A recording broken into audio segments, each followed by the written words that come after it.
지난 시간에 우리가 복음과 일상이라는 주제로 말씀을 좀 나눴습니다. 우리가 일상에서 그리스도인으로 살아가기 위해선 이 하나님 나라와 대립적인 관계에 놓여 있는 이 세상, 이 세대의 질서를 정확히 분별해내야 한다고 말씀 나눴거든요. 근데 이 세대의 질서가 무엇이냐라고 했을 때 이 세대의 질서는 영적이면서 동시에 현실과 아주 밀접하게 연결되어 있고, 그래서 이 현실의 심층에서 현실을 움직이는 세력 혹은 체제, 이렇게 말씀드렸습니다. 그래서 이 세대의 질서를 읽어내기 위해서는 우리가 먼저 우리가 살아가고 있는 이 현실을 정확히 분별해낼 수 있어야 하고요. 그리고 그 분별함을 통해서 이 세계에서 작동하는 그 영적인 원리를 읽어낼 수 있어야 한다고 말씀드렸습니다. 오늘은 이것을 우리가 더 발전시켜서 이 세상에 대해서 우리가 어떻게 이해할 것이냐를 우리가 함께 말씀을 나눠보려고 합니다. 그런데 이 세계, 이 세상을 작동하는 영적인 원리를 읽어내기 위해서는 두 가지의 전문성이 필요합니다.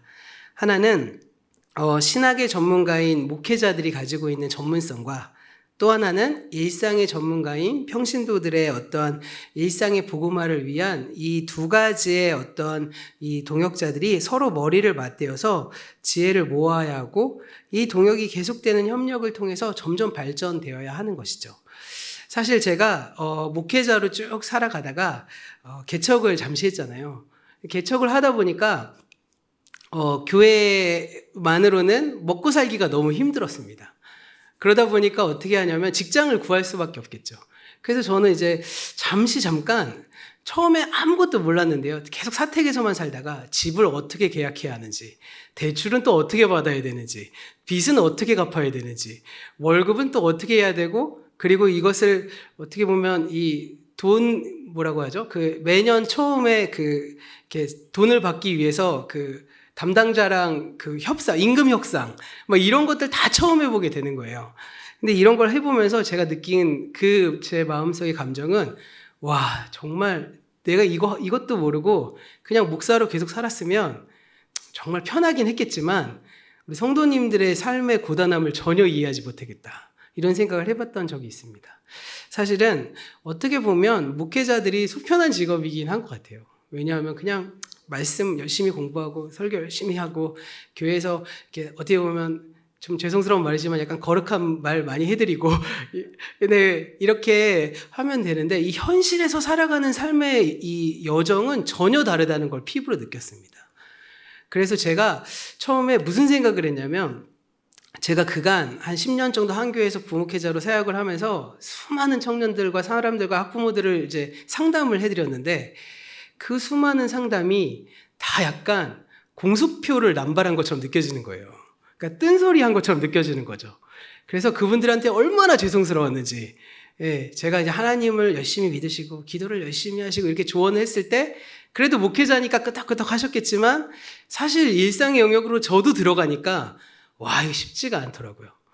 그래서 제가 이러한 과정을 통해서 내가 개척을 안 하고 목회자로 그냥 평생 살았으면 이 성도님들의 이 삶의 여정을 진짜 이해 못했을 거다. 이런 생각을 하면서 제 아내랑 얘기를 한참 나눴던 적이 있었습니다.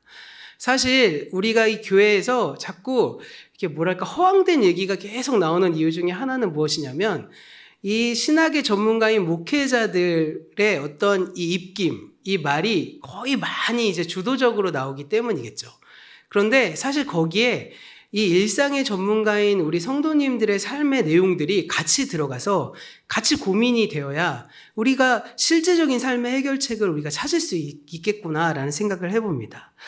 이러한 동역의 개념이 점점 발전하기 위해서는 사실은 이 세대의 질서를 분별하는 것을 함께 해야 하는 것이죠. 함께 하면서 이 세대가 지금 어떻게 흘러가고 있는지를 같이 고민하고, 더 나아가서 그렇다면 예를 들어 우리 보령에는 어떤 방식으로 살아내는 것이 가장 그리스도인다운 삶을 살아낼 수 있는가를 함께 고민해야 하는 것이 우리에게 맡겨진 숙제라는 것을 생각하게 되었습니다. 지난주에 이어서 오늘에도 계속적으로 일상에 대한 성경적 이해를 발전시키고자 하는데요. 이 신약 성경에서 이 세상이라는 말이 쓰여지는 용어를 좀 우리가 구별하실 필요가 있다는 것을 발견하게 됩니다. 왜냐하면 신약 성경에서 세상이라는 말은 경우에 따라 부정적인 의미로 사용되기도 하고 때로는 중립적인 의미로 사용되기도 한다는 것을 발견하게 되거든요. 그럼 먼저 부정적인 의미의 세상은 무엇일까? 그랬을 때 이 부정적인 의미의 세상은 하나님을 적대하는 세력으로서의 세상을 가리킬 때 주로 사용하는 용어입니다. 그러니까 이 세대의 질서가 가지고 있는 그 세상을 의미하는 거죠. 화면을 보시면 요한복음 8장 23절에 이런 말씀이 있거든요. 이 말씀 우리 함께 읽어보도록 하겠습니다. 예수께서 이르시되 너희는 아래에서 났고 나는 위에서 났으며 너희는 이 세상에 속하였고 나는 이 세상에 속하지 아니하였느니라. 여기 보면 예수님께서 너희는 어디에 속했고 난 여기에 속했고 이렇게 구별하고 계시잖아요. 이 세상은 바로 이 세상을 적대하는, 그러니까 하나님의 방법을 적대하는 세력으로서의 세상을 의미하는 것입니다. 예수님이 유대인 적대자들을 향해서 너희는 세상에 속해 있지만 나는 이 세상에 속해 있지 않아 라고 선언하는 장면이거든요. 그런데 그뿐만 아니라 요한복음 15장 19절이나 17장 16절에서는 예수님뿐만 아니라 우리 그리스도인들 역시도 세상에 속해 있지 않다고 말씀하십니다. 심지어 15장 18절에는 그렇기 때문에 세상이 그리스도인들을 미워한다라고까지 말하죠. 이런 구절에서 등장하는 세상이 바로 이 세대, 즉 소위 말하는 제국의 질서라고도 부르고 혹은 바벨론의 질서라고도 부르고 애굽의 질서라고도 부르고 황제의 질서라고도 부르는 수많은 어떤 이야기들은 많이 학자마다 다 틀린데 이 세대의 질서 혹은 제국의 질서로서 부르는 세상의 의미인 것입니다. 그런데 방금도 설명드렸지만 이 세상이라는 용어가 그렇게 부정적인 의미로만 쓰여지는 것이 아니라는 걸 발견하게 됩니다. 같은 요한복음 내에서도 세상은 하나님이 창조하신 그 세상, 하나님께서 장차 구원하실 그 구원의 대상으로서의 세상을 가리키는 중립적인 의미로 사용하기 때문입니다. 사실 우리도 그 세상의 일부지 않습니까? 교회도 사실 세상에 있지 않습니까? 그런 말씀에서의 세상은 바로 중립적인 의미의 세상이라는 것이죠. 그 말의 가장 대표적인 말씀이 우리가 오늘 함께 읽어본 요한복음 3장 16절과 17절에 담겨 있습니다. 그래서 이 말씀을 우리가 방금 읽었으니까 새번역 버전으로 좀 새롭게 다시 한번 화면을 보시면서 좀 읽어보려고 합니다. 함께 읽어보겠습니다. 하나님께서 세상을 이처럼 사랑하셔서 외아들을 주셨으니 이는 그를 믿는 사람마다 멸망하지 않고 영생을 얻게 하려는 것이다. 17절 말씀도 읽겠습니다. 그 다음 절. 하나님께서 아들을 세상에 보내신 것은 세상을 심판하려 하시는 것이 아니라 아들을 통하여 세상을 구원하시려는 것이다. 네, 이 말씀을 보시면 하나님께서 세상을 이처럼 사랑하십니다. 이처럼, 이게 어떤 사랑이죠? 얼마나 사랑하냐? 바로 세상을 위해 그의 외아들을 내어주시기까지 세상을 사랑하신다는 겁니다. 그리고 이어지는 17절 말씀에서는 하나님이 아들을 세상에 보내신 그 이유는 세상을 심판하시려고 하는 것이 아니라 아들을 통해 세상을 구원하시기 위함이다. 이렇게 말씀하고 계십니다. 이렇게 하나님은 이 세상으로부터 우리를 구출해내거나 끄집어내는 것이 아니라 이 세상을 오히려 세상 자체를 구원해 주신다라는 것을 말씀하고 계신 것이죠. 이렇게 세상이란 말에는 두 가지 의미가 있는데 한 가지는 중립적인 의미로서의 세상이 있고 하나는 부정적인 의미, 하나님을 대적하는 세력으로서의 세상이라는 의미가 있다는 것을 우리가 알아야 되고요. 그래서 성경 말씀을 쭉 읽다가 세상이란 말이 나오면 이거 중립적인 의미야, 부정적인 의미야? 이걸 먼저 한번 확인해 보시고 말씀을 이렇게 넘어가시는 게 좋습니다. 그런데 지금까지 왜 제가 이 얘기를 드리냐? 우리는 성경이 말한 이 두 가지의 의미의 세상을 구별하지 않고 그냥 이 두 가지 의미를 뒤섞어서 혼용해서 사용했기 때문입니다. 우리는 일반적으로 교회와 세상을 나누어서 교회 밖에 있는 영역을 세상이라고 보통 정의합니다. 예를 들어서 세상 사람들 이렇게 얘기하면 그것은 바로 비기독교인들을 주로 의미했었죠. 네, 여기서 우리는 그 세상에 속하지 않고 포함되지 않는 사람들인 것입니다. 그러니까 세상 사람들이라는 말에는 부정적인 의미의 세상이 포함되어 있는 것이겠죠. 이렇게 우리는 세상을 교회 밖의 영역으로 정의한 다음에 그 세상이 불신자의 영역이기 때문에 악하다 이렇게 생각하는 겁니다. 하지만 우리가 세상이라고 부르는 그 교회 밖의 영역을 성경은 절대로요, 악하다고 말하지 않습니다. 왜냐하면 중립적인 의미이기 때문이죠. 오히려 성경이 악하다고 계속 이야기하는 그 세상은 계속 말씀드렸지만 이 중립적인 의미가 아니라 세상의 배후에서 세상을 지배하려고 하는 악의 세력, 사탄의 질서, 혹은 제국의 질서, 혹은 2세대의 질서라고 부르는 그것이 악한 것이지 세상 자체가 악하다는 것이 아니라는 겁니다. 결국 우리가 세상이라고 부르는 그 세상은 중립적인 영역입니다.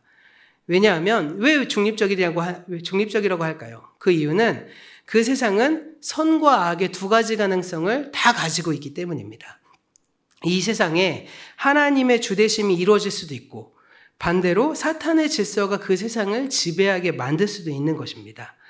그러니까 세상은 그 자체만으로도 선하거나 악하다는 게 아니라 선으로 갈 수도 있고 혹은 악으로도 갈 수도 있는 이 두 가지 가능성을 모두 가지고 있는 중립적인 영역이라는 것이죠. 그렇기 때문에 우리 그리스도인의 사명은 나 한 명 구원받고 끝나는 것이나 우리 교회 공동체 사람들만 구원받고 끝나는 것이 아니라 이 세상, 우리가 살아가는 세상의 모든 영역이 사탄의 질서에 지배당하는 것이 아니라 이 세상에 하나님의 주대심을 이루게 하는 것이 우리의 목표가 되어야 하는 것이죠. 우리가 가정을 미리 맛보는 천국으로 만든다라고 말하는 이유는 그 가정에서 복음화를 이룰 뿐만이 아니라 가정 안에 하나님의 주인 되심이 드러나는 그런 문화를 만들어내고 그러한 사랑이 넘치는 가정으로 만들어내고 더 나아가서 우리 대천장로교회 성도님 한 분 한 분이 서 있는 그곳에 하나님의 나라가 임해야 하는 것이죠. 그래서 그 사람들이 우리를 바라보면서 너희들의 삶의 방식은 뭔가 다르다. 이것들이 느껴질 수 있어야 한다는 것입니다. 예수님께서 그것을 위해서 그래서 우리가 주기도문 할 때도 나라가 임하시오며 라고 말하는 것 아니겠습니까? 이것을 바로 우리는 일상의 복음화라고 말합니다. 결국 우리는 그 일을 위해서 부름받았을 뿐만 아니라 우리보다 먼저 예수님께서 그 일을 위해 세상에 오신 것입니다.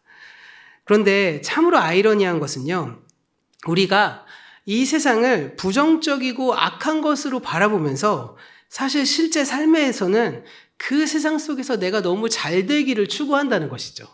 그러니까 세상이 참 악하다고 막 얘기하면서 내 원래 궁극적인 소망은 이 세상에서 잘 먹고 잘 살고 돈 많이 벌기를 소원하는 이런 이중적인 모습을 우리가 가지고 있다는 것입니다.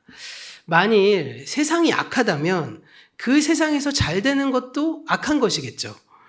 그러면 세상이 악하다고 정죄하면서 그 세상에서 내가 잘 되기를 바라는 이런 이중적인 태도는 도대체 어디서부터 온 것일까요? 사실 이러한 모습들이 그리스도인의 삶과 태도에 심각한 모순이 되었고요. 그리고 이러한 도전은 사실 이 기독교인만이 당하는 도전이 아니라 초기 출애굽을 하면서부터도 계속적으로 반복해서 일어났던 갈등의 요소 가운데 하나인 것입니다. 그러면 우리가 이 세상을 올바로 이해하지 못하고 하나님의 구원의 대상인 이 세상을 악한 것으로 오해해서 우리의 관심에서 이렇게 싹 지워버리게 된 이유가 무엇일까? 그랬을 때 한 두 가지 정도로 우린 이해할 수 있을 것 같습니다. 하나는 앞에서도 말씀드렸던 이 교회와 세상을 이분법적인 요소로 나누는 거예요. 또 다른 하나는 종말론에 대한 오해를 가지고 있는 것입니다. 먼저 이 교회와 세상의 이분법적인 모습에 대해서 좀 설명을 드리면요. 우리는 이 교회와 세상을 이렇게 이분법적으로 나누는 것에 굉장히 익숙해져 있습니다. 그래서 이러한 이분법적인 요소에서 교회는 하나님의 영역이고 세상은 무신론자와 타종교의 영역으로 구분지어집니다. 그러면 아주 자연스럽게 교회는 선이고 그리고 세상은 악이 되죠. 그래서 교회와 세상은 선과 악의 경계선이 되어버리는 겁니다. 그래서 이러한 전제로부터 생각하게 되면 자연스럽게 교회 밖의 세상이 곧 하나님을 적대하는 세력으로서의 세상이라고 동일시하게 된다는 겁니다. 저한테 되게 인상적인 어떤 그 각인이 된 사건 하나가 있는데요. 제가 고등학교 때 지금은 이제 우리나라 사람이 아닌 미국 사람이었던 유승준이라는 가수 혹시 아십니까? 예, 유승준이라는 가수가 있었습니다. 이 가수가 이렇게 가위춤이라는 걸 이렇게 막 이런 걸 추면서 유행을 했는데 TV 프로그램에 그 가수가 나와서 막 노래를 부르면서 그 춤을 막 추는 거예요. 저희 어머니가 쓱 지나가면서 저희 어머니 뭐라고 말씀하셨냐면 아유 지옥불에서 뜨겁다고 온몸을 막 비트는 것 같네 이러면서 쓱 지나가셨어요. 그러니까 막 춤이 막 이런 식의 춤이었으니까. 그랬는데 그 유승준이라는 가수가 이제 그때 가요 톱10이었나? 그런 것 같습니다. 거기서 1등을 딱 하고 난 다음에 갑자기 소감을 말하는데 하나님께 영광을 돌립니다. 딱 이런 거예요. 그랬더니 그 다음부터 저희 어머니의 멘트가 지옥에서 뜨거워서 춤추는 그 가수가 아니라 천국에서 신나서 팔짝팔짝 뛰고 있는 모습으로 바뀌는 겁니다. 그러면서 그 유승준을 얼마나 사랑하시던지 너무너무 아름다운 청년이야 막 이러면서 네, 그렇게 바뀌는 거죠. 그러니까 우리들의 모습이 교회와 세상을 이분법적으로 나눠놓고 교회 안에 들어오는 모든 사람들은 다 선하고 교회 바깥은 다 악하다고 생각하게 되었다는 것입니다. 그런데 앞에서 살펴본 것처럼 이것은 성경이 의미하는 바와는 매우 다릅니다. 요한복음에 나오는 세상의 의미 가운데 이 중립적인 의미와 세상은 그리스도인뿐만이 아니라 비그리스도인까지 포함하고 심지어는 자연 만물과 모든 영역을 다 포함하는 세상입니다.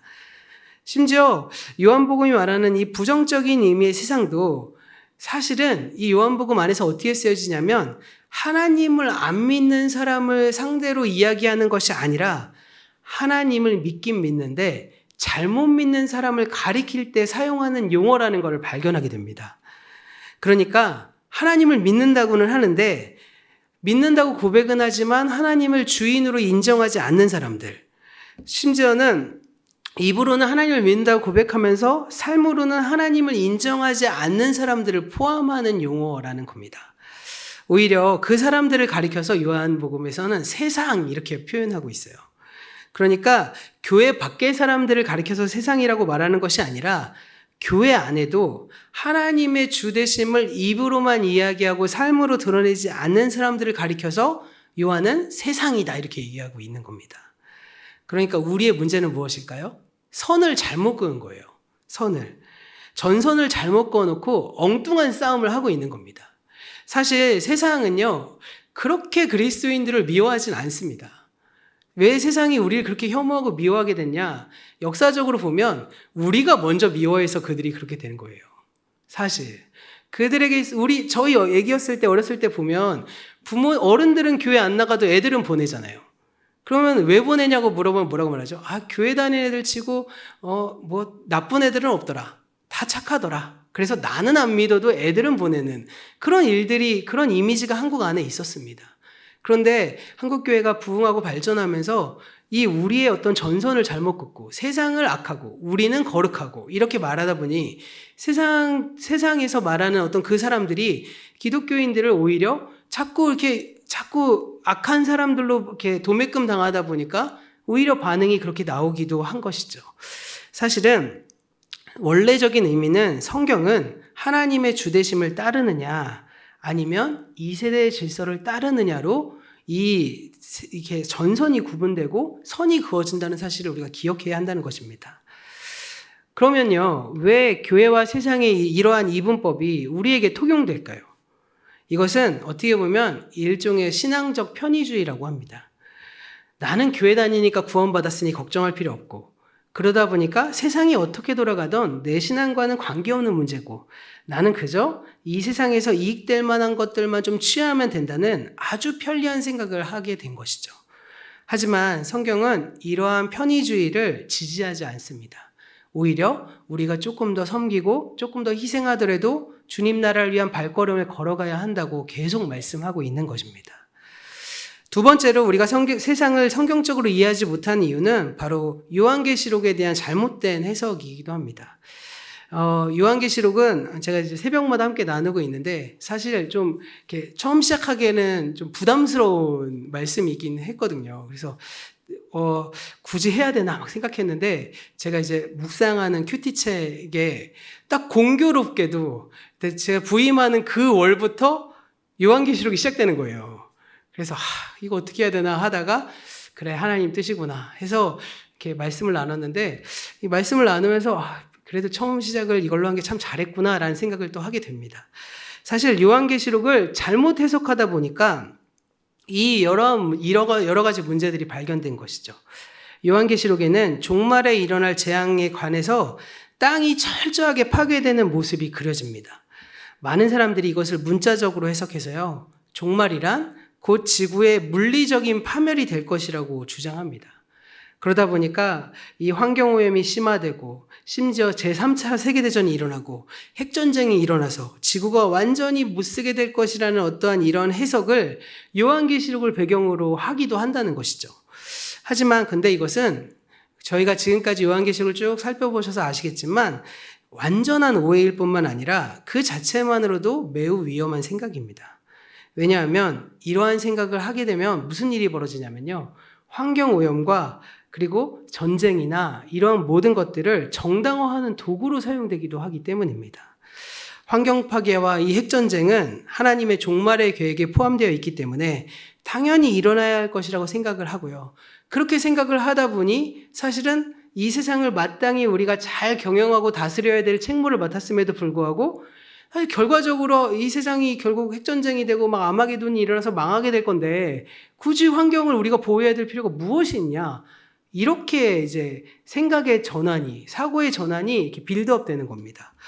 그래서 이 사람들의 생각을 그렇게 정리하다 보면 사람들이 탐욕을 절제하지 못해서 막 자연을 무분별하게 파괴하고 정치가의 야망과 기업가의 탐욕이 막 군산복합제로 결합되어서 각종 무기 개발의 혈안이 되고 온 세상을 위협에 빠뜨리게 만들어 놓고는 이 모든 것이 다 종말을 향한 하나님의 뜻이야 라고 정당화하게 되어버린다는 것입니다.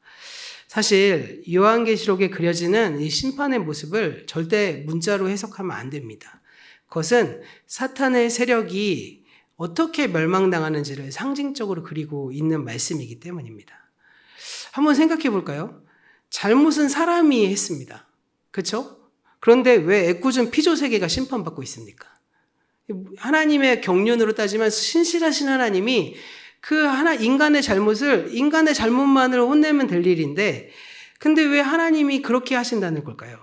잘못은 사람에게 있는데, 하나님이 정작 잘못한 사람은 회개하게 하시려고 구원을 베푸시고, 그 예수 그리스도를 통해서 십자가에 달려 죽으시기까지 했는데, 아무런 잘못이 없는 대자연을 파괴하는 것은 말이 되지 않지 않습니까?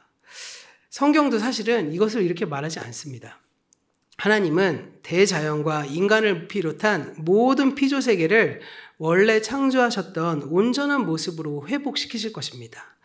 그것이 바로 구원이고요. 그것이 바로 하나님의 나라인 것입니다.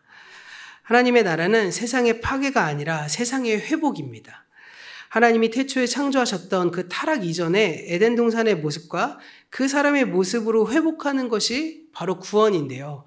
여기서 우리가 한 가지 또 짚고 넘어가야 될 건 이 하나님의 창조 세계의 회복은 인간의 노력과 능력으로는 절대 이룰 수 없다는 것입니다.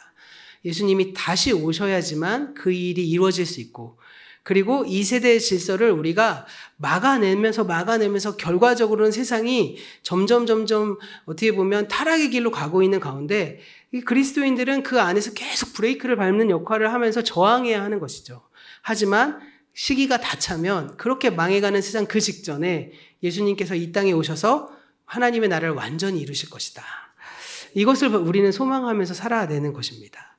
그래서 이 세상에 하나님의 주대심이 이루어지는 것은 세상이 본연의 모습을 회복하도록 돕는 행위라는 것이죠. 마태복음 5장 13절에서 우리의 정체성에 대해서 두 가지를 놓고 얘기하는데, 하나는 빛이라고 얘기하고 하나는 소금이라고 얘기합니다. 오늘은 소금에 대해서만 잠깐 말씀드리고 넘어가려고 하는데요. 소금, 왜 우리의 사명을 소금이라고 했을까요? 왜 마태복음에서는 우리의 정체성을 왜 소금이라고 했을까요? 예를 들면 소금은 뭐 하는 용도죠? 소금 하면 우리는 짜다 이렇게 생각하시잖아요. 그럼 소금의 용도는 짜게 하는 겁니까? 예를 들어 설렁탕에 소금을 넣습니다. 그럼 무슨 맛이 나야 되죠? 설렁탕에 소금을 이렇게 넣으면 무슨 맛 나야 돼요? 설렁탕 맛이 나야죠. 시금치에 소금을 이렇게 넣어서 양념하지 않습니까? 그럼 무슨 맛이 나죠? 시금치 맛이 나야 되는 겁니다. 예수님께서 우리에게 세상의 소금이라고 하시는 그 말씀은 우리가 세상 본연의 맛을 내는 존재라는 뜻입니다. 우리가 있어야 세상이 본연의 맛을 내는 거지, 우리가 없으면 세상은 썩어진다. 우리가 없으면 세상은 그 맛을 잃어버리고 밖에 밟혀지는 일들이 벌어질 수밖에 없다는 것을 예수님이 말씀하는 겁니다. 그런 점에서 우리의 역할이란 무엇이냐면 우리가 이 세상 속에 들어가서 세상이 참맛을 내게 하는데 우리가 쓰임받아야 하는 것이죠. 그래서 그리스도인들이 정치판에 들어가면 그 속에 참된 민주주의가 일어나야 되고, 그리스도인이 경제 영역에 들어가면 시장에서 공정한 거래가 이루어져야 되고, 공동체 내에 정당한 분배가 이루어져야 되고, 그리스도인들이 교육계에 들어가게 되면 학교에서 참교육이 이루어지고, 그리스도인들이 가정을 이루면 그 가정이 천국과 같이 아름다운 가정이 되게 하는 것, 이것이 바로 우리가 맡은 세상의 소금으로서의 사명인 것입니다. 그것이 다른 의미로 얘기하면 일상의 복음화를 이루는 것이죠. 그러면 그와 반대되는 개념이 무엇이라고 그랬죠? 바로 사탄의 질서인 것이죠. 반면에 사탄은 이 세상을 왜곡시킵니다. 그래서 세상이 본연의 맛을 잃어버리게 만드는 겁니다. 그러면 세상의 참모습은 무엇이고 본연의 자리를 잃어버리고 왜곡된 모습은 무엇일까요? 창세기의 창조와 타락의 이야기에서 우리는 그 원형을 찾아볼 수 있을 것 같습니다. 범죄 이전의 에덴 동산은 아담과 하와에게 그들이 필요한 모든 것을 다 공급했습니다. 그리고 아담과 하와는 에덴 동산을 잘 관리했습니다. 이렇게 사람과 자연을 포함한 모든 피조세계가 제 자리에 놓여 있는 것입니다. 이렇게 에덴 동산 안에서 사람과 자연은 완전한 조화를 이루며 살아가고 있었다. 그래서 사실 그것을 성경에서 뭐라고 표현하냐면 샬롬이라고 표현하는 겁니다. 창세기에 샬롬이 굉장히 중요한 용어인데요. 그 샬롬은 무엇이냐면 그냥 평화의 인사 나누는 정도가 아니라 이 세상이 본연의 자리를 찾아가는 것, 회복되는 것이 바로 샬롬인 것입니다. 그런데 그 조화가 언제 깨졌습니까? 아담과 하와가 선악을 알게 하는 나무를 따먹은 것에서부터, 그 열매를 따먹은 것에서부터 시작됐잖아요. 그러면 선악을 알게 하는 나무는 어떻게 생겼을까요? 그리고 이 나무에는 어떤 특별한 성분이 들어있길래 왜 이러한 결과를 가져오게 됐을까요? 사실 이것에 많은 관심이 있으시겠지만 성경이 말해주지 않기 때문에 우리는 알 수 없습니다. 하지만 중요한 사실은 그게 중요하지 않고요. 그 나무 역시도 피조물 가운데 하나였다는 겁니다. 이 세상의 일부였다는 거예요. 그런데 아담과 하와가 그 나무의 열매를 따먹음으로 인해서 그 나무는 단지 세상의 일부라 말할 수 없는 것이 되어버렸습니다. 왜냐하면 이 나무는 하나님처럼 되고자 하는 이 아담과 하와의 욕망의 수단이 됨으로써 이 세상이 세상의 본연의 자리를 뛰어넘어서 하나님의 자리를 이루고자 하는 허황된 욕망의 통로가 되었기 때문입니다. 사탄은 바로 이러한 방식으로 피조세계의 욕망을 자극하면서 세상이 본연의 자리를 넘어서 하나님의 자리로 가게끔, 인간이 인간의 본연의 자리를 넘어서 하나님의 주되심을 거부하고 인간이 하나님의 자리로 가게끔 계속 우리에게 유혹하고 우리를 자꾸 그곳으로 가게 유도합니다. 그래서 이렇게 세상을 왜곡하면서 이 왜곡시킨 세상을 통해 우리를 지배하고 왜곡된 욕망을 계속 우리 안에 부추기는 것이죠. 그래서 우리는 끊임없이 욕망하고 또 욕망하고 또 욕망하면서 욕망을 채우기 위해 살아갑니다. 요즘에 살아가는 사람들의 삶의 모습들은 욕망에서 시작해서 욕망으로 끝나잖아요. 그리고 그 욕망을 정당화합니다. 그 욕망을 좀 가져도 되지. 그 욕망을 이루기 위해서 반칙 좀 해도 되지. 그 욕망을 위해서 새치기 좀 해도 되지. 이렇게 우리를 만들어버리고 있다는 것입니다. 그런데 그 욕망 때문에 가만히 보면 하나님께서 우리에게 만들어주신 그 모습으로 우리는 절대 만족하지 못합니다. 하나님이 나에게 주신 것이 부족하다고 생각하는 겁니다. 하나님은요, 세상을 창조하시고 우리를 만드신 다음에 뭐라고 말씀하셨냐면 보시기에 심히 좋았더라 이렇게 말씀하셨습니다. 하나님은 좋았더라 라고 했는데 하나님의 창조된 피조물이 세상을 보면서 아유 부족해 이렇게 말하고 있는 겁니다. 이것 가지고는 안 돼 하고 행복해하지 않는 것이죠. 더 가져야 되고 더 올라가야 되고 더 잘나야 되고 더 누려야 합니다. 이런 세상 속에서 이 모든 욕망의 총화가 오늘날에는 돈으로 모아집니다. 왜냐하면 오늘날 돈은 이 모든 욕망을 이루는 맞는 키가 되었기 때문입니다. 그런데 인간의 모든 욕망을 다 이룰 수 있는 그런 존재가 있다면 그 존재는 무엇일까요? 바로 신이겠죠. 그렇죠. 그래서 오늘날 사실 모두가 말을 하지 않고 있지만 모두가 다 인정하는 돈이 신입니다. 근데 한번 생각해 볼까요? 돈이 어떻게 신이 될 수 있습니까? 돈이라는 건 내가 벌어서 내가 사용하는 일종의 도구에 불과한 것 아닙니까? 그런데 어떻게 돈이 신으로 바뀔 수 있을까요? 그것은 돈을 신으로 만든 이 사회적인 구조 때문에 그런 것이죠. 우리의 욕망의 시스템이 어느새 도구를 신으로 만들어버립니다. 이게 바로 우상숭배가 일어나는 그대로의 방법인 거예요. 로마 질서가 황제를 신으로 만들듯이 오늘날에는 이 욕망의 시스템이 돈을 신으로 만들어버립니다. 그래서 이 세대의 질서는 우리로 하여금 이러한 욕망을 통해서 작동합니다. 그 결과 우리는 어떻게 됐을까요? 만족을 모르고 살아가는 겁니다. 그래서 모든 사람들이 다 욕망을 따라 살면서도 그 욕망을 막 드러내고 살면서도 전혀 부끄러워하지 않습니다. 사실 우리의 부모님 세대, 더 윗세대들은 욕망을 드러내는 것을 굉장히 천박하게 여겼잖아요. 근데 오늘날 우리 20대 혹은 30대 혹은 제 나이 또래까지도 욕망을 막 드러내는 것을 오히려 더 긍정적으로 봅니다. 더 자연스럽다고 하고 더 건강하다고 보고 있어요. 그래서 그래서 모든 사람들이 다 그 욕망을 따르게 하고 그 욕망을 당연하게 여깁니다. 그래서 이 세상의 질서는 사회 구조적이면서 동시에 내면적인 겁니다. 이 사회 구조적이라는 것은 사회 전체가 다 그런 방향으로 우리를 몰고 가고 있어서 개인의 힘만으로는 절대 저항하기가 어렵다는 것이고요. 내면적이라고 하는 것은 그것이 밖에 있는 것이 아니라 내 내면 안에 있어서 깊이 들어와서 새겨지고 그게 내 가치관이 되고 내 인생의 목적이 되고 우리의 기호가 되고 우리의 사고와 행동을 지배하게 만들어버린다는 겁니다. 그래서 우리가 이 세대의 질서에 저항하기 위해서는요, 한편으로는 우리 안에 있는 이 개인의 욕망을 조절할 줄 알아야 되고 다른 한편으로는 일종의 집단 관계와 같은 사회적인 욕망을 우리는 조절할 수 있어야 합니다. 그러기에 계속 말씀드리지만 교회 공동체가 너무 중요한 겁니다. 왜냐하면 혼자서는 절대 할 수 없거든요. 우리가 교회 공동체로서 이 집단의 광기적인 욕망을 이렇게 하나하나 누그러뜨리고 정리할 뿐만 아니라 이 내면화된 그 욕망을 드러내는 것을 오히려 부끄럽게 여길 줄 아는 사회 문화적인 모습을 만들어내면요. 그러면 그것이 조금 누그러질 수 있지 않겠습니까? 그것이 바로 성경에서 우리에게 요구하는 바입니다. 그렇다면 어떻게 이 사회적인 욕망을 조절할 수 있을까요? 이것을 파악하고 삶의 구체적인 해결책을 발견해서 공통된 삶의 방식을 만들어내는 일, 그것은 바로 방금 말씀드렸듯이 교회 공동체가 해내야 합니다. 그리고 이 일은 좀 긴 빠진 얘기지만요. 사실 목회자가 해야 할 일이라기보다는 일상의 전문가인 우리 성도님들이 더 많이 고민하고 연구하셔서 이 설교가 전해지는 이 설교의 말씀을 어떻게 살아낼지를 함께 나누고 고민하는 일들이 일어나야 한다는 것입니다. 이 분야에 관련된 교우들이 특별히 훨씬 더 많이 고민해 주셔야만 합니다. 그래서 이 하나님의 방법으로 이 세상을 살아가는 대안적인 공동체로 하나하나 자라가야 되는 것이죠. 그래서 우리가 매뉴얼을 좀 만들어내야 하는 겁니다. 우리의 미래 세대들에게도 우리가 직장에서 이렇게 행동했더니 하나님이 이렇게 사용하시더라.